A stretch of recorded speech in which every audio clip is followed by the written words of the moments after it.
merci et vous souhaitons encore bienvenue à ces programmes. Rendons plus encore gloire à Dieu qui nous donne cette opportunité. Nous croyons fermement que le Seigneur est au rendez-vous et il nous fera du bien. C'est pour ça que j'aimerais vraiment vous encourager à rester attachés à ces programmes pour que ensemble, pendant ce temps que l'Église et le monde entier est en train de traverser, que nous puissions encore nous édifier auprès du Seigneur et surtout que nous ayons de la ressource qui nous permettra de pouvoir continuer avec notre marche. La vie chrétienne est considérée comme une marche et durant cette marche, nous avons besoin d'avoir la force nécessaire pour pouvoir continuer et avancer. Et avant que nous puissions aller dans autre chose, j'aimerais d'abord que nous puissions nous incliner en prière. En prière pour dire merci à Dieu, en prière pour reconnaître que le souffle de vie que nous avons est le fruit de sa grâce. Alors nous allons prier et dire merci au Seigneur. Élève ta voix et dis merci à Dieu pendant ce temps et recommande ce programme au Seigneur. Prions au nom de Jésus. Éternel, notre roi, notre Seigneur et notre Dieu, nous te disons merci. Merci à toi qui es Dieu au-dessus de tout. Merci à toi qui règne maintenant et qui régnera à jamais. Merci à toi qui nous aimes d'un amour profond, d'un amour inébranlable. Toi qui nous aimes d'un amour inconditionnel, éternel. Alors que nous étions perdus, nous étions égarés, nous étions dans la boue du péché, toi tu nous as manifesté ton amour, nous te disons merci. Merci au roi de gloire. Merci au Seigneur des bontés, toi qui nous aimes d'un amour paternel. Tu prends soin de nous plus qu'un père ne prend soin de ses enfants. Nous te disons merci. Parce que si nous avons le souffle de vie aujourd'hui, nous croyons et nous confessons, Seigneur, que nous ne sommes pas meilleurs que ceux-là qui sont morts, mais ta grâce est renouvelée à notre égard. Nous te disons merci et nous nous recommandons à toi. Permets encore, oh Dieu, que pendant ces temps, nous puissions jouir encore de ta présence glorieuse. Que nous puissions bénéficier de tes bienfaits, ô Seigneur. Parce que la Bible nous dit qu'approcher ta présence nous fait du bien. Qu'il vaut mieux un jour dans tes parvis que 1000 ailleurs. Parce que dans tes parvis, Seigneur, nous sommes restaurés. Dans tes parvis, nous sommes bénis. Dans tes parvis éternels, nous bénéficions de ta protection et de ta restauration, de tes bénédictions immenses et variées. Nous nous recommandons à toi, Seigneur, que toute la gloire te revienne. Merci, ô Père. Merci, éternel, notre Dieu. J'aimerais encore que tu puisses t'approcher du Seigneur. Regarde ta vie, mon frère et ma soeur. Quand nous nous approchons du Seigneur, nous devons une fois de plus lui ressembler. La Bible dit, notre Dieu est saint, que ceux qui s'approchent de lui se sanctifient. Nous voulons encore une fois de plus en ce moment nous mettre à part pour le Seigneur. Après cette journée, je ne sais pas comment tu as marché. Je ne sais pas comment tu t'es comporté. Mais le Seigneur nous dit que si nous voulons nous approcher de lui, nous devons nous sanctifier. Nous sanctifier parce que lui-même est saint. Pour qu'il puisse nous agréer dans sa présence. Pour qu'il puisse encore nous accepter devant sa face et que nous puissions jouir de tous ses bienfaits. Alors j'aimerais que pendant ces temps, en toute humilité et toute sincérité, que tu dises à Dieu, Seigneur, sonde-moi. Scrute-moi et regarde-moi. S'il y a quelque chose de mauvais, j'ai mal parlé, je me suis mal comporté. Seigneur, pardonne-moi. Lave-moi par le sang de Jésus. Afin qu'au travers le sang de Jésus, nous puissions encore avoir l'accès libre dans sa présence. Élevons nos voix et prions au nom de Jésus. Tendre Père et Roi de gloire, nous venons, Seigneur éternel, nous approcher de toi, devant la sainteté de ta présence, ô Dieu, pour demander encore une fois de plus, Père, que tu nous pardonnes. Pardonne-moi, pardonne à mon frère, pardonne à ma soeur, pardonne à chacun de nous, éternel, nos égarements, nos fautes et nos péchés. Lave-nous, Seigneur, par le sang de Jésus. Nous avons dit des choses qui n'étaient pas dignes. Nous nous sommes comportés de manière indigne, ô Dieu de gloire. Regarde comment mon frère et ma soeur ont marché. Regarde comment moi-même je marchais, Seigneur éternel. Rien n'est caché au-devant de toi. Voilà pourquoi nous te demandons pardon. Lave-nous, Seigneur. Purifie-nous, ô Dieu. Sanctifie-nous par le sang de Jésus. Lave-nous, Seigneur éternel, parce que le sang de Jésus qui a coulé à la croix est aujourd'hui capable de nous laver et de nous rendre purs, afin que nous puissions nous approcher de manière digne devant ta face. Ô Dieu, nous venons au-devant de toi et nous te demandons pardon. Pardonne-nous, Seigneur. nous nous sommes mis en colère, pardonne-nous Seigneur. Nous avons dit des propos qui n'étaient pas justes, pardonne-nous Éternel. Nous nous sommes comportés d'une manière indigne au Père, pardonne-nous ô Éternel. Quand nous devions agir, nous n'avons pas agi Éternel. Nous l'avons agi avec légèreté. Pardonne-nous, Papa. Nous venons au-devant de toi et nous implorons ton pardon, Seigneur. Lave-nous, ô Dieu. Rends-nous purs, Éternel, et agrée-nous dans ta présence au nom de Jésus. Merci, Père. Merci, Éternel. Et tu vas encore prier pour élever Dieu. La Bible dit qu'il est souverainement élevé. Au ciel, toutes les créatures l'adorent. Les anges, les archanges, les 4 êtres vivants, les 24 vieillards l'élèvent. Sur la terre, toute sa création reconnaît qu'il est Dieu. En dessous de la terre, la Bible dit qu'il a reçu un nom au-dessus de tous les noms. J'aimerais que tu l'élèves et que tu dises, Seigneur, sois glorifié dans ma vie. Non seulement dans ma vie, mais sois glorifié dans ma famille. Non seulement dans ma famille, mais sois glorifié dans mon pays. Et sois glorifié dans tout l'univers. Parce qu'il en est digne. Élevons nos voix et élevons ces grands dieux. Il est le créateur de toutes choses et il est au-dessus de tout. Éternel, nous t'élevons et nous te magnifions. Toi qui es au-dessus de tout, Seigneur. Nous t'exaltons, Éternel, et nous proclamons ta gloire. Parce que toi, tu es au-dessus de tout, Seigneur. Que ton nom soit à jamais élevé dans ma vie, Seigneur. Que ton nom soit à jamais glorifié dans ma vie, ô Dieu de gloire.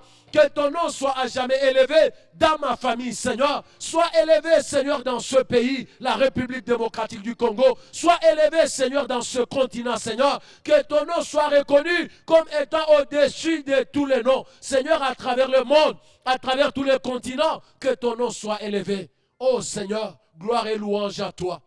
Sois encore honoré, Seigneur. Permets qu'au travers toutes les situations qui se vivent, ô Éternel, notre Dieu, dans nos familles, dans nos vies, dans notre pays, dans ce continent, à travers le monde, que ton nom soit glorifié. Tire gloire de chaque situation, Seigneur. Tire gloire de chaque situation, Éternel, notre Dieu. Tu es le Dieu au-dessus de tout. Tu n'es pas le fruit de l'imagination. Seigneur, tu n'as ni commencement de vie, ni fin de jour. Tu étais avant que le monde ne soit. Tu es, et même quand tout passera, tu resteras toujours Dieu. Gloire et louange à toi. Nous nous recommandons à toi et nous nous soumettons à toi. Accepte encore que ce temps éternel, nous puissions écouter ta parole. Que tu nous enseignes, que tu nous instruises, ô Dieu, que tu ouvres notre intelligence et que tu nous communiques ta pensée. Merci, Père. Nous nous recommandons à toi. Nous nous soumettons à toi. Que le Saint-Esprit, l'enseignant véritable, prenne contrôle de toutes choses en ce moment. Que les frères et la sœur qui est père abonné à ce programme, qui est en train de nous suivre en ce moment, reçoivent encore une révélation pour sa vie. Et que cela nous aide dans ce parcours, dans ce voyage, afin que nous puissions cheminer jusqu'à arriver à bon port. Merci Père. Nous nous recommandons à toi et nous nous soumettons à toi. Dans le nom de Jésus, nous avons ensemble prié. Nous disons Amen. Nous disons merci au Seigneur. Et nous voulons partager la parole de Dieu sur un thème que nous avons intitulé « Les temps de la fin ». Les temps de la fin. Les temps de la fin parce qu'il est important aujourd'hui encore en tant qu'enfant de Dieu et tout habitant du monde, passager et pèlerin sur cette terre, que tu puisses comprendre que nous sommes en train de passer des moments qui sont en train d'annoncer la fin. Toute chose a un début et toute chose a une fin. Et les temps que nous voulons étudier ensemble, ce sont les temps qui montrent ou qui annoncent et qui consacrent la fin. C'est pourquoi j'aimerais que tu sois attentif. Tu peux être chrétien, cela te concerne. Tu peux être quelqu'un qui ne croit pas en Jésus, cela te concerne aussi parce que je crois que c'est une occasion pour que le Seigneur parle à ton cœur. Tu peux être intellectuel, cela te concerne. Tu peux n'avoir pas étudié, cela te concerne. Tu peux être riche ou pauvre. J'aimerais te dire que le temps de la fin, c'est vraiment une connaissance, une information et une révélation qui concerne ta vie. Alors je t'en prie, que le Seigneur nous aide pendant ce parcours, pendant ce temps que le Seigneur est en train de nous conduire, que nous puissions arriver à découvrir quels sont les éléments essentiels qui constituent les temps de la fin. Et pendant ce parcours, nous allons étudier les caractéristiques du temps de la fin. non seulement nous allons étudier les caractéristiques du temps de la fin, mais aussi nous allons étudier quelle attitude adopter pendant le temps de la fin. Et qu'est-ce que Dieu attend de nous? C'est très important parce que si nous comprenons cela, nous serons dans la pensée du Créateur et nous n'allons pas rater le but. La Bible dit, que sert-il à un homme de gagner le monde entier si finalement il perd son âme? Voilà pourquoi il est important que tu puisses comprendre que le compte en banque, les possessions foncières, les richesses que nous pouvons avoir sont importantes. Mais ton âme est plus importante que toute autre chose. Voilà pourquoi nous nous intéressons à ton âme. Et Dieu s'intéresse à ton âme parce que la Bible dit, ça sert à quoi de gagner tout? Le plus important, c'est toi. Et tout ce que tu peux avoir ne peut que concourir à t'aider à mieux protéger et gérer ton âme. C'est pourquoi nous parlons des temps de la fin. Et parlant des temps de la fin, j'aimerais que nous puissions prendre nos Bibles dans la deuxième lettre de Paul à Timothée, le chapitre 3e, du 1er au 7e verset. C'est dans ce passage que nous allons lire où nous allons trouver certaines vérités importantes. La deuxième lettre que Paul a écrite à Timothée, le chapitre 3e, à partir du 1er verset jusqu'au 7e. Nous allons lire au nom de Jésus. La Bible dit, « Sache que dans les derniers jours, il y aura des temps difficiles, car les hommes seront égoïstes, amis de l'argent, fanfarons, hautains, blasphémateurs, rebelles à leurs parents, ingrats, irréligieux, insensibles et déloyaux, calomniateurs, intempérants, cruels, ennemis des gens de bien, traîtres, emportés, enflés d'orgueil, aimant le plaisir plus que Dieu, ayant l'apparence de la piété, mais reniant ce qui en fait la force. Éloigne-toi de ces hommes. Il en est parmi eux qui s'introduisent dans les maisons et qui captivent des faibles femmes chargées de péché, agitées par des passions de toute espèce, apprenant toujours et ne pouvant jamais arriver à la connaissance de la vérité. »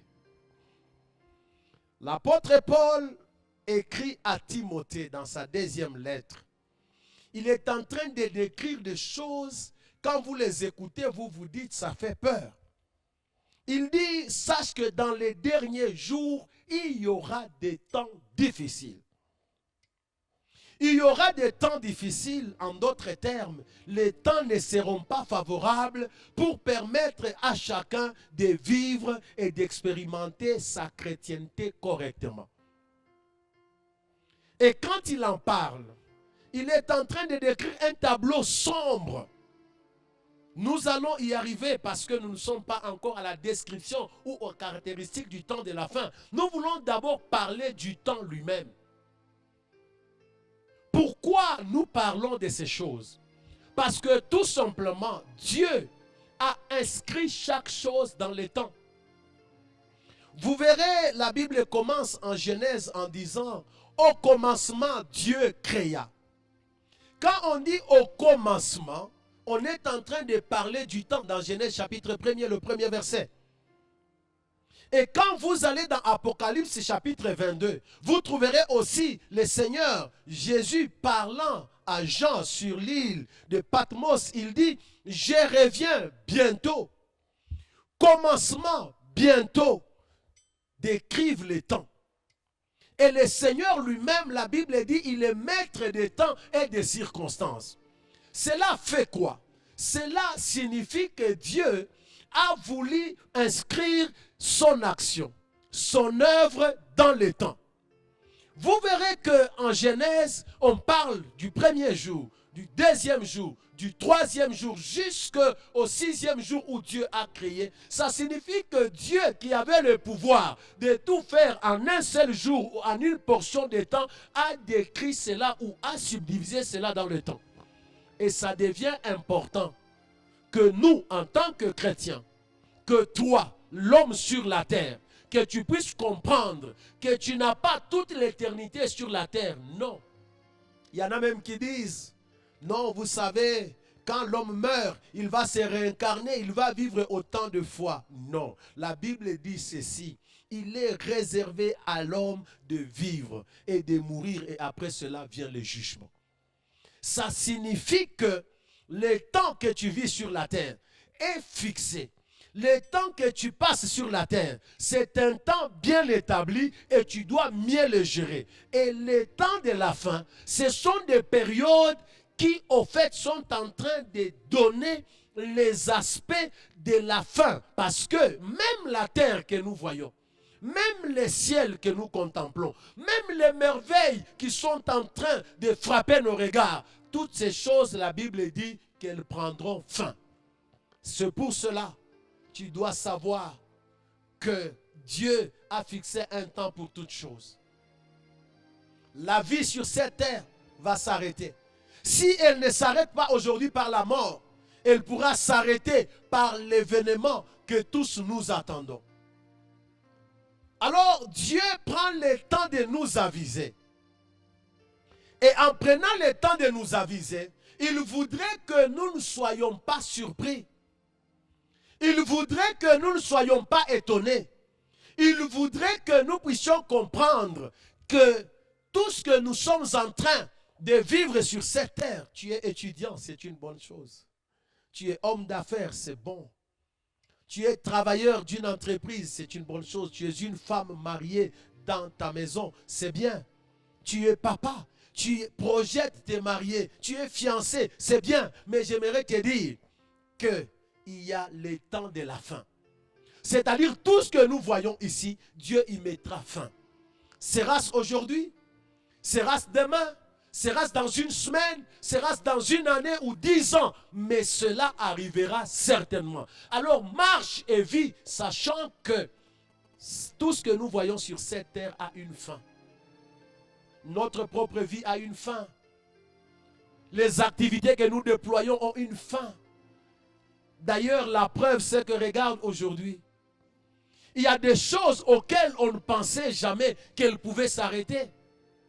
Mais depuis une certaine période, toutes ces choses se sont arrêtées. Et moi, je me suis dit, mais finalement, Seigneur, tu es en train de nous enseigner que celui qui a la sagesse comprenne. Qu'il comprenne quoi? Qu'il comprenne que nos beaux, nos jolis bâtiments, nos architectures extraordinaires, un jour, nous serons obligés de les abandonner. Ces plages qui attirent des milliers de gens pour des vacances et des moments de joie, ces plages seront désertes. Ces hôtels de luxe où les gens se précipitent, il faut réserver une année avant, ces hôtels seront vides. Ces activités qui nous prennent tout le temps, où nous n'avons plus le temps pour le Seigneur, nous disons je suis occupé. D'ailleurs, il y en a même qui disent je suis archi occupé. Toutes ces choses s'arrêteront un jour. Les personnes auxquelles nous consacrons beaucoup de temps, les personnes pour lesquelles nous oublions même l'essentiel de notre vie, ces personnes un jour seront obligées de nous quitter. Oh, quand j'entends et quand je suis la télé, la radio, les statistiques qui sont données, je me dis, mais Seigneur, s'agit-il de personnes qui sont mortes, qui appartenaient à une famille, qui étaient chéries par une femme ou par un homme, par un parent ou par des enfants? Ce sont ces personnes dont on parle aujourd'hui, qu'il y a eu autant qui sont morts. Ça signifie qu'il y a une fin pour tout. Mais le problème, c'est quoi? Si le Seigneur nous a mis à cœur de partager sur ces choses, c'est parce qu'en réalité, si toi et moi, nous n'avons pas la sagesse de discerner quel temps nous sommes, nous risquons de vivre ce moment et de le passer sans savoir que Dieu est en train de parler à notre cœur. J'aimerais que nous puissions lire un passage dans l'évangile de Jean, son chapitre 1er, à partir du 9e verset.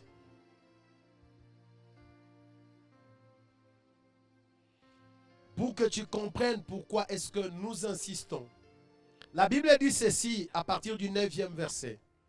La Bible dit, cette lumière était la véritable lumière qui, en venant dans le monde, éclaire tout homme. Elle était dans le monde et le monde a été fait par elle et le monde ne l'a point connue.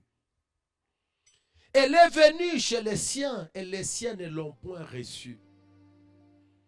Mais à tous ceux qui l'ont reçue, à ceux qui croient en son nom, elle a donné le pouvoir de devenir enfants de Dieu, lesquels sont non du sang, ni de la volonté de la chair, ni de la volonté de l'homme, mais de Dieu. Et la parole était faite chair. Elle a habité parmi nous, pleine de grâce et de vérité. Et nous avons contemplé sa gloire, une gloire comme la gloire du Fils unique venu du Père.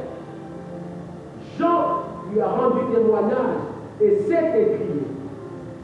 Celui dont j'ai dit, celui qui vient après moi m'a précédé, car il était avant moi.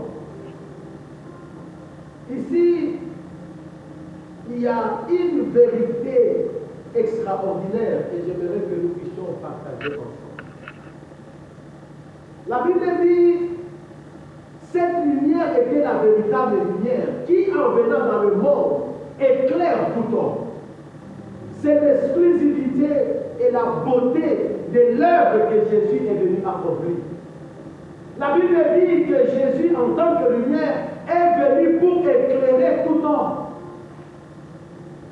C'est la disponibilité du salut pour chaque homme. C'est la disponibilité de la grâce. Dieu n'a pas d'acception. La grâce est disponible pour toi. La grâce est disponible pour moi. Je suis en train de te parler à toi qui hésites encore. Tu dis non. Moi, je ne peux pas croire, ce sont des fables. J'aimerais te dire que Jésus n'est pas le résultat d'une imagination humaine, mais Jésus est véritable. Il est réel. Il est venu dans ce monde pour nous sauver. Et si tu crois en lui, tu seras sauvé. Si tu l'acceptes comme sauveur et Seigneur, tu vas expérimenter une vie régénérée. Mais la Bible dit, quand la lumière est venue, au moment où cette lumière s'est manifestée, les siens ne l'ont point connue. En d'autres termes, cette lumière venait pour se manifester vers les personnes, les hommes et les femmes. Mais ces hommes et ces femmes n'ont pas reconnu cette lumière. Le temps où Dieu a voulu que cette lumière soit manifestée, les hommes et les femmes n'ont pas reconnu que c'était la lumière en question. C'est-à-dire, ces hommes et ces femmes ont manqué le discernement. Et pourtant, les prophéties concernant la venue de Jésus sont multiples. La Bible dit, une vierge deviendra enceinte. Mais quand la vierge est devenue enceinte, qui a répondu? Elle enfantera un fils. Quand ce fils est venu, qui a répondu? On lui donnera le nom d'Emmanuel. Est-ce que quand il est venu, les gens l'ont reconnu? Non, ils ne l'ont pas reconnu. Jean dit, quand la lumière est venue, les siens ne l'ont pas reconnu. La lumière est venue vers le monde et le monde ne l'a point reçue. Et quand les temps de la fin vont venir, est-ce que tu auras la sagesse de discerner que ça, c'est le temps de la fin? Ou tu croiras que c'est un événement quelconque qui va passer? Non, mon frère et ma soeur, c'est très important que nous puissions comprendre quels sont les caractéristiques du temps de la fin. Comprendre, c'est une chose. Mais qu'est-ce que Dieu attend que je fasse? Qu'est-ce que le Seigneur voudrait que je réalise?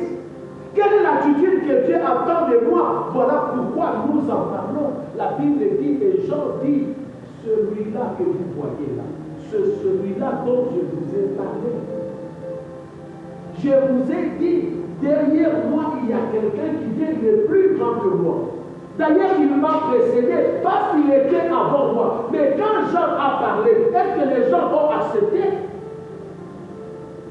Est-ce que le peuple a écouté? Quand Jésus marchait dans les rues de Jérusalem, quand il passer de village en village. Est-ce que ces personnes-là ont reconnu que c'était le temps de la visitation dont Esaïe a parlé? C'est pourquoi, quand nous lisons la Bible, nous comprenons qu'il est important que les personnes à qui Dieu a donné la grâce de communiquer la pensée de Dieu ne doivent pas se taire. Ne t'étais pas, pasteur. Ne t'étais pas serviteur de Dieu. Parle et parle encore. Ne dis pas qu'il y en a des gens qui ont parlé. Même s'il y a des centaines qui ont parlé, il y a des personnes à qui Dieu a donné la capacité de t'écouter, toi. Quand toi tu parles, ils écoutent. La manière dont Dieu te communique la pensée qu'il veut communiquer au peuple, quand toi tu l'annonces, le peuple écoute facilement, alors continue à parler, ne t'étais pas. Ce que tu as dit hier, répète-le aujourd'hui. Ce que tu diras aujourd'hui, répète-le demain, jusqu'à ce que tu puisses en sauver quelques-uns. Il est important que nous puissions comprendre les temps de la fin. Et que tu as dit le pasteur, il y en a déjà beaucoup qui en ont parlé. Oui, ils en ont parlé. N'oublie pas que le jour de la Pentecôte, quand les serviteurs, les apôtres, les disciples ont reçu la grâce du Saint-Esprit, la Bible dit, ils parlaient. Ils parlaient en langue. Mais chacun les écoutait parler dans sa propre langue. Qu'est-ce que cela signifie? Il leur était donné la grâce et la capacité de parler et de se faire écouter par une frange de personnes. Tous n'écoutaient pas une seule personne. Mais pendant qu'ils parlaient, il y avait un groupe qui écoutait tel, les autres écoutaient tel, ainsi de suite. Et c'est pour cela, homme de Dieu parle. Même si c'est à 5 personnes, parle. Même si c'est à 10 personnes, parle. Parce que nous passons des temps où il faudrait qu'il y ait des gens qui se lèvent et qui parlent pour éveiller la conscience et l'esprit du peuple. Quand Jésus est venu, la Bible dit, les siens ne l'ont pas reconnu. Il n'y a pas que cela. J'aimerais que nous puissions lire dans Ésaïe chapitre 53. Ésaïe 53. À partir du premier verset. Et Ésaïe ajoute, il dit, qui a cru à ce qui nous était annoncé? Qui a reconnu le bras de l'Éternel? Il s'est élevé devant lui comme une faible plante, comme un rejeton qui sort d'une terre desséchée. Il n'avait ni beauté, ni éclat pour attirer nos regards. Et son aspect n'avait rien pour nous plaire. Méprisé et abandonné des hommes, homme de douleur et habitué à la souffrance, semblable à celui dont on détourne le visage, nous l'avons dédaigné et nous n'avons fait aucun cas de lui. Cependant, ce sont nos souffrances qu'il a portées. C'est de nos douleurs qu'il s'est chargé. Et nous l'avons considéré comme puni et frappé de Dieu et humilié. Mais il était blessé pour nos péchés. Il était brisé pour nos iniquités. Et le châtiment qui nous donne la paix est tombé sur lui. Et c'est par ses meurtrissures que nous sommes guéris. Le prophète Ésaïe dit, qui a cru à ce qui nous avait été dit? Qui a reconnu le bras de l'Éternel? En d'autres termes, le jour où Dieu a visité son peuple, est-ce que ce peuple-là a reconnu? Non. La Bible dit, de la manière dont Jésus était venu, c'était dans une faiblesse. Il a paru comme une faible plante dans une terre desséchée, comme un rejeton dans une terre aride. En d'autres termes, une faiblesse totale. Et pourtant, on l'a annoncé comme le roi de gloire. Mais de la manière dont il est venu d'une manière assez différente, à troubler. C'est ainsi que ceux qui ont connu le temps où Jésus est venu, ils ont dit, mais pourquoi il parle ainsi? Lui, il est le fils de Joseph et de Marie. Nous le connaissons. Ses frères et ses sœurs sont là. Comment peut-il prétendre que lui est le sauveur? Et aujourd'hui encore, il y a des gens qui pensent que les événements que nous vivons aujourd'hui, en dehors même de la pandémie que nous vivons aujourd'hui, les différentes informations que nous recevons, les gens se disent, non, c'est l'évolution du monde. Non, c'est comme ça. Ne vous en faites pas. Le monde aujourd'hui, la télécommunication, aujourd'hui les réseaux sociaux et tout ce qui reste. Non, mon frère et ma soeur, quand nous voyons toutes ces choses arriver, nous devons savoir quel temps nous sommes. Et c'est là que j'aime. Au milieu des enfants d'Israël, la Bible dit qu'il y avait ceux-là qu'on appelait les fils d'Issachar. Les fils d'Issachar, ils avaient une spécialité. Tu peux lire cela dans 2 Chroniques, chapitre 12, à partir du 32e verset. Ce sont des hommes qui étaient aux côtés de David. La Bible dit, les fils d'Issachar avaient l'intelligence des temps. Non seulement ils avaient l'intelligence des temps, mais ils étaient en mesure de dire à Israël ce qu'il devait faire. Qu'est-ce qu'Israël devait faire et comment il devait le faire? En d'autres termes, ce sont des hommes qui avaient une révélation, qui comprenaient le temps. Parce que vous savez, si tu ne comprends pas le temps, tu risques d'être à côté. Quel temps nous sommes? Je ne parle pas de l'heure chronologique, je parle du temps spirituel. Quel est le temps que nous traversons? Si tu ne le comprends pas, tu ne sauras même pas comment agir. D'ailleurs, Jésus lui-même dit, veillez, parce que moi, je viendrai comme un voleur. Je viendrai à l'heure où vous ne savez pas, à l'heure où vous ne pensez pas. Mais les événements, les situations, les réalités aujourd'hui sont en train de nous montrer que l'horloge, le temps est avancé. Le jour approche, la nuit est avancée, comme l'a écrit l'apôtre Paul. Il faudrait que nous sachions quel temps nous sommes. C'est très important de connaître le temps de la fin et qu'est-ce que tu dois faire. C'est important. Pourquoi? Parce que nous venons de lire que Jean-Baptiste atteste en voyant Jésus. Il dit ceci. Celui-ci, c'est celui-là dont je vous ai parlé. En d'autres termes, le Christ. C'est celui-là dont je vous ai parlé. Dans les autres passages, quand il parle, il dit, moi là, je ne suis même pas digne de délier le courroie de ses sandales. En d'autres termes, c'est lui qui a le pouvoir de rachat, c'est lui. Moi non. Je ne suis que la voix de celui qui crie dans le désert. N'oubliez pas qu'entre Jésus et Jean-Baptiste, il y avait un lien de fraternité. Élisabeth, la maman de Jean-Baptiste, et Marie, la mère de Jésus, étaient sœurs. Rappelez-vous que Marie est allée même visiter Élisabeth. Et en ce moment-là, Élisabeth, remplie du Saint-Esprit, elle prophétise sur sa sœur. Elle dit, la mère de mon Seigneur. Vous savez, quand vous êtes spirituel, vous n'avez pas de considération sur les choses des familles, des choses de la chair. Quand elle parle à Marie, elle ne dit pas, mais comment Marie tu viens me voir? Elle dit, d'où ça vient que la mère de mon Seigneur vient me voir? Oh, que Dieu nous donne à être spirituel. Nous n'allons plus considérer les gens selon la chair. Vous savez, des fois, certaines personnes regardent à ton âge, ils disent, mais à son âge-là, qu'est-ce qu'il peut nous enseigner? Écoute, le problème, ce n'est pas mon âge chronologique. Le problème, ce n'est pas l'âge de celui qui te parle. Le problème, c'est l'esprit qui est en lui, parce que cet esprit-là est plus vieux que toi. Et cet esprit a une connaissance plus que toi. Et cet esprit peut t'instruire. Je me rappelle un jour, j'ai rencontré un papa qui me dit, mais pasteur, aujourd'hui, ces jeunes gens, qu'est-ce qu'ils veulent nous apprendre? L'expérience est de notre côté. Je lui ai dit, papa, non. C'est parce que tu ne comprends pas.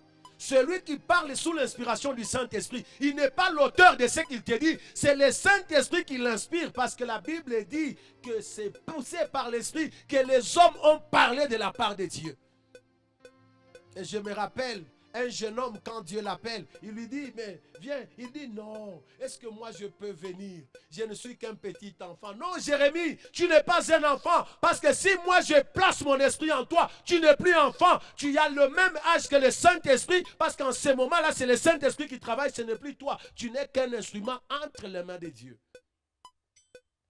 Certes, c'est vrai que nous avons besoin de marcher, d'apprendre et d'être instruit par le Seigneur pour qu'il nous amène dans les dimensions. Mais quand quelqu'un agit par le Saint-Esprit, ne le négligez pas. Même s'il n'a pas étudié, ne le bafouez pas. Même s'il n'a pas l'argent, ne le négligez pas. Parce qu'il y a certaines personnes qui posent des questions, mais dis-moi un peu, regarde, est-ce qu'il est habillé, il peut me parler. C'est ainsi qu'aujourd'hui, il y a beaucoup de serviteurs de Dieu qui souffrent de cela.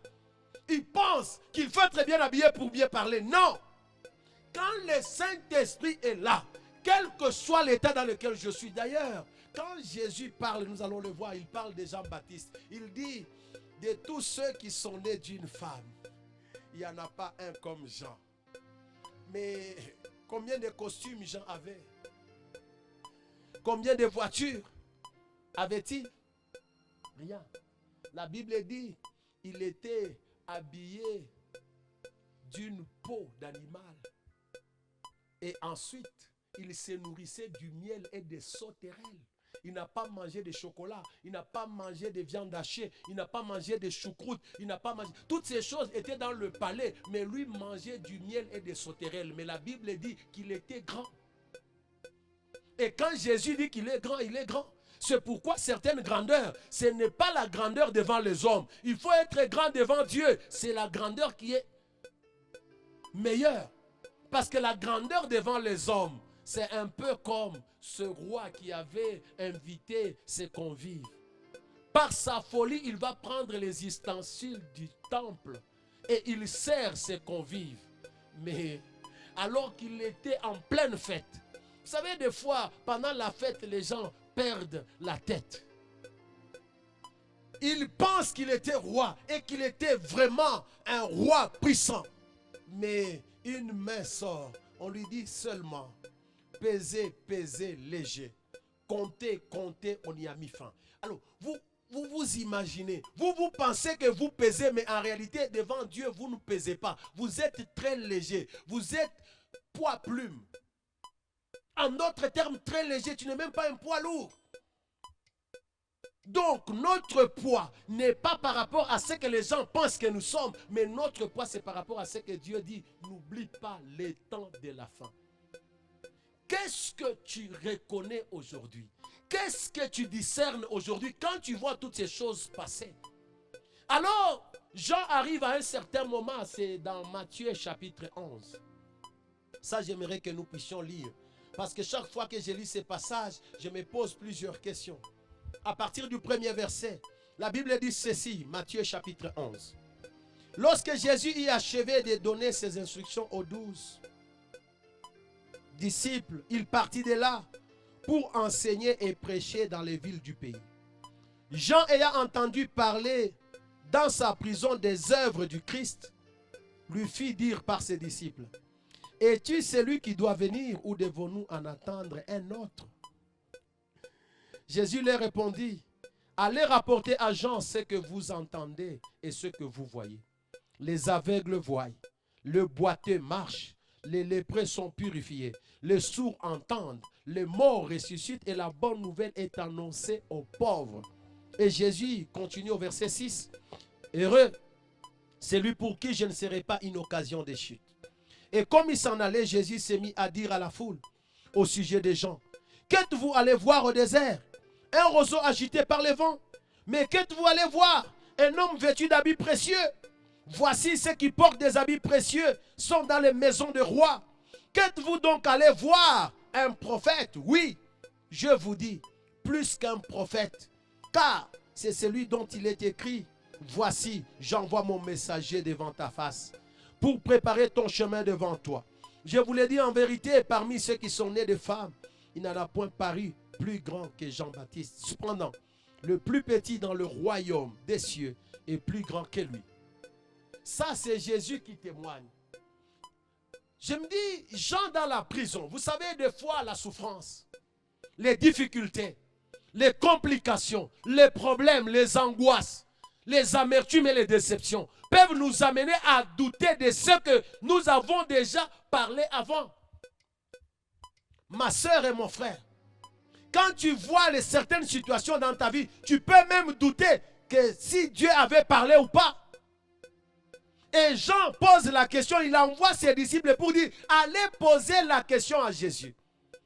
Est-il le Christ ou nous devons attendre quelqu'un d'autre? Moi je me dis, mais comment Jean qui a dit, voici l'agneau de Dieu qui ôte les péchés du monde, mais face à une situation, sa foi a été mise à l'épreuve. J'aimerais te rassurer, mon frère et ma soeur. Ne te décourage pas. Ne renie pas ce que tu as confessé avant. Les temps de la fin, Paul dit, ça sera des temps difficiles. Mais il est important que nous puissions savoir, quand nous allons arriver dans ces temps, et que nous sommes en train de passer ces temps-là aujourd'hui, comment devons-nous nous comporter? Quelle attitude devons-nous prendre? On dit qu'il y aura des temps difficiles. Les gens seront pervers. Nous allons analyser toutes ces caractéristiques dans le numéro suivant. Les gens seront amis de l'argent. Ils seront orgueilleux. Ils aimeront les plaisirs plus que Dieu. Quand tu vois toutes ces choses arriver, tu te dis, le Seigneur est proche. Mais le problème, comment puis-je savoir que je suis dans ces choses? Parce que j'aimerais vous dire que la ruse du diable, c'est de t'amener dans une situation et te faire semblant comme si tu n'étais pas dedans. Vous savez qu'aujourd'hui, il y a des églises où les temps des offrandes peuvent être même plus que les temps de la prédication. Vous savez qu'aujourd'hui, personne ne l'accepte, mais la cupidité a gagné le monde. Même dans nos églises, je ne dis pas que l'argent n'est pas important, parce que pour faire l'œuvre de Dieu, nous en avons besoin. J'aimerais ici ouvrir une parenthèse pour dire aux chrétiens, laissez ces païens, laissez ces gens de la race des Chiméis continuer à parler contre l'œuvre de Dieu et contre les serviteurs de Dieu. Aujourd'hui, il y a des gens qui profitent de cette occasion pour insulter, injurier les hommes de Dieu. Laissez-le parler. Vous ne vous retrouvez pas dedans. S'ils l'ont fait pour Jésus, ils le feront pour ses serviteurs. Mais vous, en tant qu'enfant de Dieu, ne vous retrouvez pas dedans. Pour que vous puissiez suivre la prédication, il y a plusieurs matériels qui ont été réunis afin que vous puissiez suivre. Pour que nous parlions comme nous parlons là, il y a plusieurs moyens qui ont été réunis afin que vous puissiez écouter la parole qui vous bénit. Et les besoins dans l'église sont nombreux. Mais quelqu'un peut se lever, il insulte, il parle. Laissez-le parler. Il est d'une race quelconque. Mais vous, en tant qu'enfant de Dieu, considérez que vous avez une conduite différente. La Bible dit, les gens aimeront l'argent. Ils seront orgueilleux. Ils seront fanfarons, irréligieux, ingrats, aimant le plaisir plus que Dieu. Rebelles à leurs parents. C'est-à-dire toutes ces choses, ce sont les caractéristiques du temps de la fin. Et ces temps-là seront très difficiles. Sous la couverture d'une certaine liberté, les gens vont se livrer à des pratiques contre nature. Sous la couverture d'une loi protégeant les minorités, le monde va progressivement en train de dévier par rapport aux lois que Dieu a établies. Et aujourd'hui, nous sommes dans ce temps-là. Et si, mon frère, ma soeur, tu ne découvres pas ces temps, ça sera très compliqué. Tu risques de vivre comme si tu avais l'éternité sur la terre. Non. J'aimerais te dire que ce temps-là est fixé. Ce temps-là est déterminé. Et il est important que toi et moi, nous puissions savoir que ce temps-là est déterminé. Et comme il est déterminé, encore plus grave, quand Paul en parle, il dit qu'il y a des gens qui vont s'introduire dans les maisons pour aller captiver des personnes ignorantes. Ça devient encore compliqué. Non seulement nous avons affaire à un environnement malsain, un environnement peu favorable, mais ensuite il va s'élever des faux enseignants. Ils vont dans les maisons des femmes chargées de péché, apprenant toujours, mais n'arrivant pas à la connaissance. Et on va captiver ces gens-là, c'est-à-dire l'environnement n'est pas bon. Mais ensuite, ils célèbrent l'esprit des faux prophètes pour pervertir encore les gens. C'est là que vous allez voir qu'il y a des faux enseignants. Ils donnent des prophéties qui ne sont pas vraies.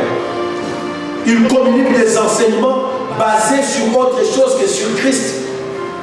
Toute prédication dont Jésus n'est pas le centre, toute prédication qui ne ramène pas le cœur de l'homme vers son Créateur, cette prédication n'est pas inspirée de Dieu.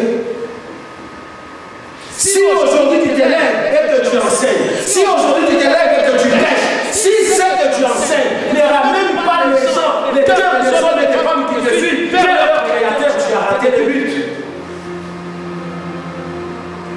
C'est pour cela, en des temps comme celui-ci, il ne faut pas s'élever pour dire n'importe quoi.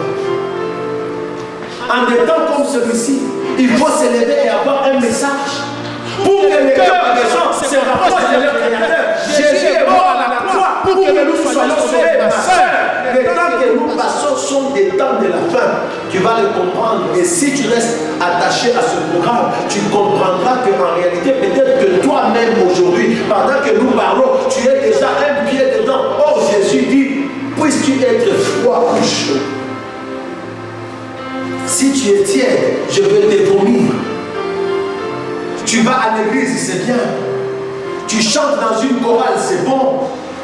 Tu es serviteur reconnu. D'ailleurs, le pasteur ne passe pas 2-3 jours sans t'appeler au téléphone, c'est bien. D'ailleurs, tu es toujours dans l'entourage du pasteur. D'ailleurs, c'est toi-même qui portes sa mallette, c'est bien. Mais ça ne suffit pas. Il faut faire très attention. Les temps de la fin sont caractéristiques d'une déviation et d'une difficulté spirituelle extraordinaire. Si tu ne fais pas attention, tu seras aux côtés des hommes de Dieu, mais tu vas rater le ciel. Tu seras dans l'église appelé serviteur ou servant, mais tu vas rater le ciel. J'aimerais que nous puissions lire un passage dans 1 Thessaloniciens chapitre 5.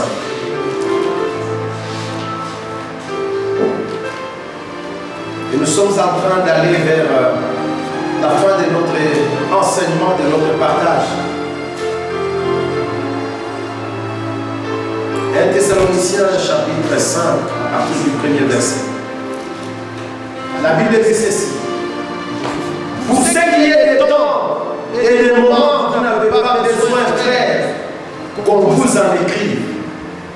Car vous savez bien vous-même que le jour du Seigneur viendra comme un voleur dans la nuit. Quand les hommes diront paix et sûreté, alors une ruine soudaine les surprendra. Comme les douleurs de l'enfantement surprennent la femme enceinte, et ils n'échapperont point. Mais vous, frères, vous n'êtes pas dans les ténèbres, pour que ces jours vous surprennent comme un voleur. Vous êtes tous les enfants de la lumière, des enfants du jour. Nous ne sommes point de la nuit, ni des ténèbres. Ne dormons donc point comme les autres, mais veillons et soyons sobres. Car ceux qui dorment, dorment la nuit. Ceux qui s'enivrent la nuit. Mais nous, qui sommes du jour, soyons sobres, ayant revêtu la cuirasse de la foi et de l'amour, ayant pour casque l'espérance du salut, car Dieu ne nous a pas destinés à la colère, mais à la possession du salut par notre Seigneur Jésus-Christ qui est mort pour nous, afin que soit que nous veillions, soit que nous dormions, nous vivions ensemble avec lui. C'est pourquoi exhortez-vous réciproquement, édifiez-vous les uns les autres, comme en réalité vous le faites. J'espère que tu es en train d'exhorter les autres. J'espère que tu es en train d'exhorter les frères et les sœurs. Aujourd'hui, il est étonnant de voir les chrétiens, surtout pendant ces temps de la pandémie. Ils peuvent passer des heures à se raconter les tweets et les chats qu'ils ont vus les messages qu'ils ont lus sur WhatsApp, sur Facebook et ailleurs, mais ils ne prennent pas le temps de partager sur la parole de Dieu. Quelle est la lecture que nous faisons de ce temps, mes frères? L'apôtre Paul, le grand Thessaloniciens, il dit, c'est pourquoi exhortez-vous réciproquement. D'ailleurs, les Thessaloniciens, elles le faisaient déjà en ce moment-là. Alors il dit, vous le savez, je n'ai même pas besoin de vous en parler parce que vous savez que le jour du Seigneur viendra comme un voleur dans la nuit. Quand le voleur vient, il ne voit pas, il n'avise même pas. Il ne te dira pas que je vais venir, mais il viendra. Et le jour du Seigneur viendra de la sorte. Maintenant l'apôtre dit ceci, vous ne pouvez pas être surpris parce que vous n'êtes pas de la nuit. Quand on parle de la nuit, ce n'est pas la nuit dont on parle le jour jusqu'à 18h, il fait maintenant sombre, et ainsi de suite. Non, on parle de la nuit de l'ignorance. On parle de la nuit de l'incrédulité. On parle de la nuit de l'absence d'une relation avec le Seigneur. N'oubliez pas, dans Jean chapitre 1er, on nous a dit que Jésus est la lumière qui est venue dans le monde. Et les ténèbres ne l'ont pas reçu. Les ténèbres, c'est l'incrédulité. Les ténèbres, c'est l'indifférence vis-à-vis de la venue du Seigneur Jésus. Le refus de l'accepter comme sauveur et Seigneur. Nous ne sommes pas des ténèbres. Nous avons une alliance avec le Seigneur. Et si toi, tu n'as pas encore donné ta vie à Jésus, je t'exhorte de donner ta vie à Jésus pour que tu quittes les ténèbres vers la lumière. Et l'apôtre dit, nous ne sommes pas des ténèbres. Ceux qui se prostituent la nuit. Ils peuvent même le faire le jour, mais l'état dans lequel ils sont, c'est l'état des ténèbres. Ceux qui s'anivrent, ils s'anivrent la nuit. Ils peuvent même boire à 12h, à 13h, mais l'état dans lequel ils sont, c'est l'état de la nuit. C'est une situation dans laquelle c'est le diable qui règne parce qu'il est le prince des ténèbres. Mais nous appartenons à Jésus. Nous sommes de la lumière. C'est pourquoi il dit, vous ne devez pas être surpris. Veillez. Faites attention. C'est pour cela ce message vient pour te réveiller. Que tu comprennes que nous passons les temps de la fin. Mais tu vas comprendre quelles sont les caractéristiques. Et à partir de chaque caractéristique, que toi et moi, nous puissions ajuster nos vies. Le Seigneur ne nous parle pas pour nous condamner. Non, mais le Seigneur nous parle pour réveiller notre conscience. Le Seigneur nous parle pour nous amener à réajuster notre vie. Il dit, vous n'êtes pas des ténèbres. Vous n'êtes pas les enfants des ténèbres, mais vous êtes les enfants des lumières. Après que ces jours-là ne puissent pas vous surprendre. Les enfants des lumières, ils sont éclairés par le Seigneur. Et Jésus est notre lumière. En l'acceptant comme sauveur et Seigneur, nous avons intégré la famille de Dieu. N'oubliez pas dans les chapitres premiers que nous avons lus, à tous ceux qui l'ont reçu, il leur a donné le pouvoir de devenir enfants de Dieu, lesquels sont nés, non de la volonté du sang et de la chair, mais de la volonté de l'Esprit et de Dieu lui-même. Ça signifie que tu peux être fils du pasteur, mais tu es perdu. Ça signifie que tu peux être fille du pasteur ou du diacre ou de l'archibishop. Tellement qu'aujourd'hui, il y a tellement de titres dans nos églises aujourd'hui. Je ne sais pas quel encore titre les gens vont dans les dictionnaires, ils cherchent, ils inventent des choses, ils se donnent des titres. Tu peux être même le fils ou la fille de l'archipape, mais tu peux être perdu. Tu n'es pas né de la volonté de la chair. Ce n'est pas de quelqu'un que tu peux devenir chrétien. Non, c'est quand tu l'acceptes toi-même comme sauveur et Seigneur et l'Esprit te régénère. Il te donne une nouvelle identité. Tu n'es plus ce que les hommes pensent que tu es, mais tu es un enfant de Dieu pèlerin sur la terre. Mon frère et ma soeur, alors que nous sommes en train de terminer ce partage, j'aimerais te rappeler une chose. Le temps n'attend pas. Le temps est fixé. Tu dois t'inscrire dans le temps. Aujourd'hui ou demain, la mort peut arriver. La fin de toute chose peut nous surprendre. La Bible dit, ça vient comme un voleur. Dans quel état le Seigneur va-t-il te trouver? Va-t-il te trouver dans la fraude? Va-t-il te trouver dans l'impudicité? Va-t-il te trouver dans l'escroquerie? Quand le Seigneur va revenir, ou que la mort te surprenne, ceux qui sont partis ne l'ont pas prévu. J'aimerais te dire que toute personne qui meurt, il y a des temps de projets qui sont emportés par le vent de l'histoire. Il y a des personnes qui ont projeté se marier. Je lisais hier ou avant-hier sur un site un papa qui raconte l'histoire de sa fille qui devait se marier à ce mois d'avril ici, vers le milieu. Mais la fille a été emportée à quelques 1 ou 2 semaines seulement avant son mariage. Quel drame! Et elle rêvait des choses. Et je pense que dans sa maison, elle a laissé des préparatifs. Il a laissé une robe. Il a laissé des chaussures. Il y avait déjà des invitations lancées, mais il est parti. Mais je ne sais pas de quelle manière toi et moi nous partirons. Ce qui est certain, c'est qu'un jour nous partirons parce que nous sommes pèlerins sur la terre. Mais ce qui est important, c'est que mourir en Jésus, c'est la meilleure des choses qui puisse être. Si toi tu n'as pas encore donné ta vie à Jésus, si toi tu ne l'as pas encore accepté comme Sauveur et Seigneur, je t'exhorte, accepte-le comme Sauveur et Seigneur. Plie tes genoux, dis-lui Seigneur, je t'accepte. J'accepte l'œuvre de la croix. Dis comme Esaïe a dit, et pourtant, c'est de nos iniquités qu'il s'est chargé. C'est de nos douleurs qu'il a porté. Le châtiment qui nous donne la paix est tombé sur nous. Celui-là qui est venu nous sauver. Mais les temps de la fin, nous devons être très attentifs parce que ces temps ne sont pas faciles. Les diables nous présentent beaucoup de choses. Le monde nous propose beaucoup de choses aujourd'hui. J'ai vu un jour, je partageais avec quelqu'un, je termine par là. Il a passé du temps devant la télé. Il regardait les séries. Il me dit, cette série, je n'aime jamais la manquer. C'était minuit, c'était 1h du matin, c'était 2h du matin. Il me dit, non, je me suis endormi à 3h du matin parce que je ne devais pas rater cette série. Je me dis, ah, c'est formidable. Et si ces temps-là étaient le temps de prière, est-ce que tu peux même passer 1 heure, 2 heures dans la prière, mais tu as passé 4 heures, 5 heures devant un poste téléviseur en train de suivre une série. Oh, que de fois nous sommes distraits. Oh, que de fois nous passons du temps, nous chérissons des choses passagères. Mais ce qui est éternel, nous sommes un peu comme des voyageurs. Tu veux voyager vers un pays étranger, mais tu ne cherches pas les visas. Ce qui va se passer, c'est que tu vas arriver à la frontière. On te dira, messieurs, tu n'es pas autorisé à franchir. Nous ne sommes pas des citoyens de ce monde. La Bible dit nous sommes des citoyens célestes. Sur la terre, nous sommes des passagers. Alors je t'en prie, prépare bien ton voyage. Que moi aussi je prépare ce même voyage, afin qu'ensemble nous puissions avancer. Que nous puissions aller étant sûrs que ce jour-là, nous rencontrerons le Seigneur de gloire. Les temps de la fin sont des temps très difficiles. Alors, à la fois prochaine, nous allons analyser, nous allons étudier, nous allons voir quelles sont ses caractéristiques et plus tard encore, avec l'aide de Dieu, avec l'aide du Saint-Esprit, nous allons voir quelles sont les attitudes qu'il faut adopter. Et ma prière, c'est que tu aies la notion de temps. Vivre et ne pas comprendre. Vous savez, des fois certaines personnes, moi ça me complique. Quelle est l'espérance de vie aujourd'hui d'une personne?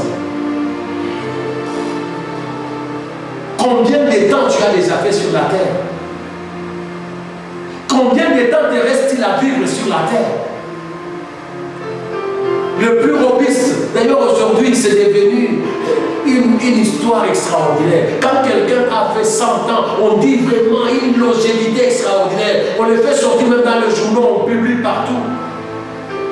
Dans certains pays c'est 80 ans. Dans d'autres, 70 ans. Dans le pays sous-développé, c'est même 40 ans, même 30 ans. Donc, tel que tu es là, si tu as déjà 30 ans, tu es déjà considéré comme étant d'abord, tu es en train de vivre le bonus de ta vie. Si c'est 80 ans, tu en as déjà 50, 60, tu n'es plus en train de monter, tu es dans la pente. Que personne ne te trompe pour te dire, non, tu sais, quand tu vas mourir, tu vas te réincarner, tu reviendras comme une poule, comme une chèvre, comme une autre personne, jamais. Il est réservé à l'homme de vivre. Une fois la mort vient et puis le jugement vient, c'est tout. Donne ta vie à Jésus. Crois au Seigneur. Utilise bien les temps que le Seigneur t'a donné. Si tu n'as pas la notion des temps, si tu n'es pas comme les fils d'Issachar, je te dis que tu vas commettre une grosse erreur. Au moment où tu dois chercher le Seigneur, tu vas t'éparpiller dans beaucoup de choses et tu te rendras compte que c'est déjà trop tard. Ne sois pas comme ce papa-là, dans le lit d'hôpital, il me dit, pasteur, si j'avais su ça avant, j'aurais consacré toute ma jeunesse à servir Dieu, mais c'était déjà trop tard. Si j'avais su avant, j'aurais pu donner mon temps à me consacrer à l'œuvre du Seigneur. Maintenant, aujourd'hui, je n'ai plus de force, mais ça sera déjà trop tard. Le temps n'attend pas. Je t'en supplie. ces moments et donne ta vie au Seigneur. Comprends ces moments, ajuste ta vie. Comprends ces moments, ne fais pas les choses avec légèreté. Comprends ces moments, donne-toi au Seigneur parce que ces temps que nous vivons sont des temps difficiles. Même si demain on trouve les remèdes pour la pandémie qui frappe le monde aujourd'hui, ne t'en fais pas. Il y aura encore autre chose qui s'élèvera. Peut-être encore plus grave et plus difficile. Et aujourd'hui, Dieu montre clairement qu'il n'y a aucune personne qui est au-dessus de lui. Qu'il n'y a aucune personne qui peut se dire, moi je suis en sécurité. Même ceux qui croyaient dans le palais être en sécurité, ils ne le sont pas.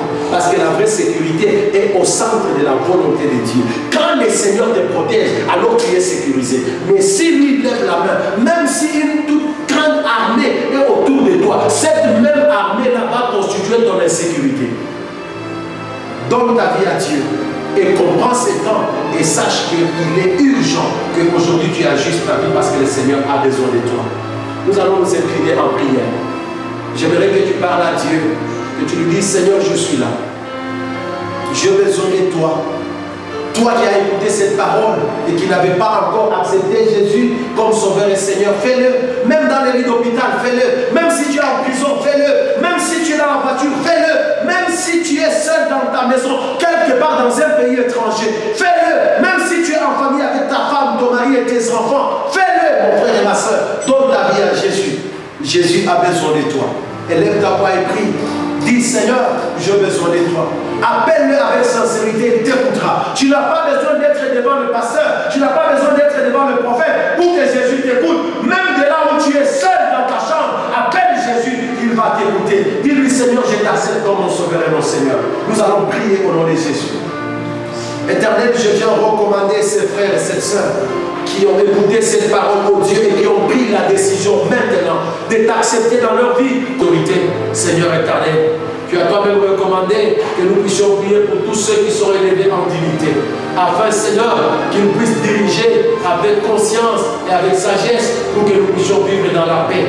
Père, je recommande le président de la République, je prie pour le Premier ministre ainsi que tous leurs collaborateurs, les ministres, les députés, les sénateurs et toutes les autorités politiques, militaires, ô Dieu de gloire, toutes les autorités administratives, nous les recommandons à toi, à tous les niveaux, Seigneur. Nous prions pour le gouverneur de cette province, nous les recommandons à toi, Seigneur. Ce que nous implorons, ô Dieu, c'est que tu leur communiques ta sagesse, que tu leur communiques ton intelligence, que tu les aides et que tu les guides, ô Dieu. C'est toi qui élèves le roi. C'est toi qui les guides, ô Dieu. C'est toi qui peux incliner leur cœur comme tu veux, Papa. Nous les recommandons à toi. Que toutes les décisions qu'ils prendront, ô Dieu, soient des décisions qui concourent au bien-être de tes enfants. Que toutes les dispositions qu'ils vont arrêter, Seigneur, soient des dispositions qui vont rentrer dans ta volonté au nom de Jésus. Merci, Père. Que la gloire te revienne et que la paix réside dans les maisons et dans le cœur de tes enfants. Nous les bénissons et nous les recommandons à toi. Dans le nom de Jésus, nous avons ensemble prié et nous disons Amen. Amen. Nous disons merci à Dieu et merci aussi à vous pour avoir été fidèles à ce programme. Ce thème va continuer selon que Dieu le disposera. Mais restez toujours attachés. Abonnez-vous à cette page de Nicodème, de telle manière que chaque fois qu'il y aura des messages, que vous soyez informés. Et surtout, restez fidèles à ce programme, de telle manière que quand nous allons décortiquer avec l'aide de Dieu chaque étape, les caractéristiques, les attitudes et ce que Dieu attend de nous, que cela puisse nous aider à ajuster notre conduite. Que le Seigneur vous bénisse et que la paix de Dieu soit avec vous. Surtout, placez votre confiance dans le Seigneur. Gloire soit rendue à Dieu. Ciao et à la prochaine.